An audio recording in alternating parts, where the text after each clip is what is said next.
Hi everyone, this is Dallas Smith from Peavine Ridge Farms, and today I'm going to show you what I'm doing for this weekend since we have to go away. So it's kind of nice when you have to leave for a weekend that you got most of your projects done that weekend, like for the year. Such there's no turkeys or chickens on the place anymore. The only thing that needs taken care of when me and Emily and Bria are gone is Bill and Eva, the two oldest kids, and the cows. So first, just to make it easy on the person who's house sitting our place, we've made the pen that they're in almost a 2-day pen. It probably could be a 2-day pen. And we're gonna make a second 2-day pen just in case they do finish up grazing it earlier and stuff. And it'll be built already, which will make it so that Emily's mom, who is house sitting for us, just has to lift that middle white post. I'll see if I can zoom in on it. Right there, she lifts that, it'll be perfect, and they'll all just come running into this pen. So we'll go back to one time soon, and yeah, it'll allow them to graze this. Once I've finished building it, I'll do a bit more shooting at that point. And this is not the best part of our fields.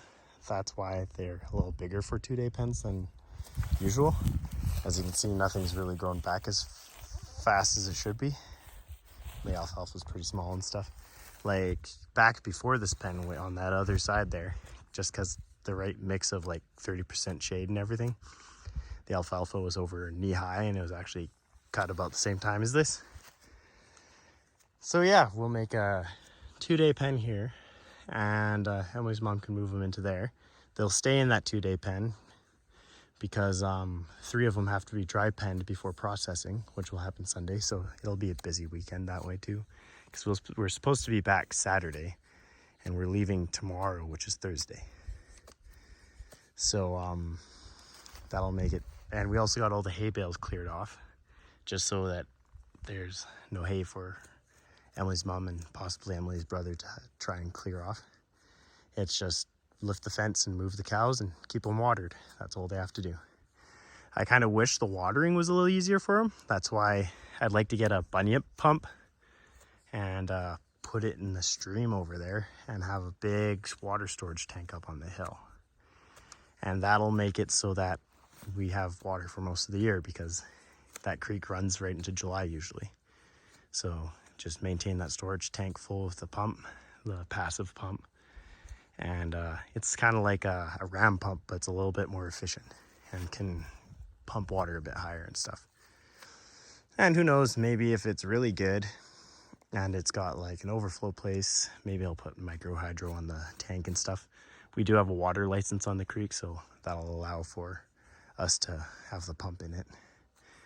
So yeah, that's the plan for the future, to make it easier for future people house sitting. And yeah, last time we left, it was just cows too, because I always have like a month in the middle between chicken batches where I don't have any chickens on the ground. Makes it easy for everybody too that way. Yeah, it's all about planning ahead when it comes to your year and stuff for trips and stuff.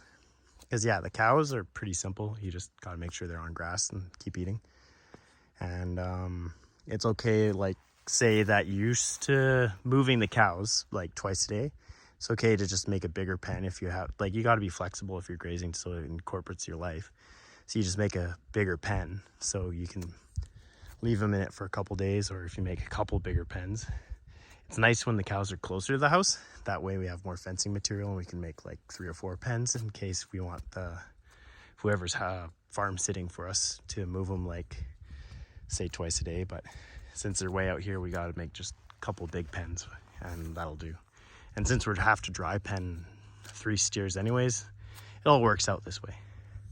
So I'll continue putting posts in. It makes it a lot easier if you do make sure everything's just bare minimum for chores when somebody's farm sitting.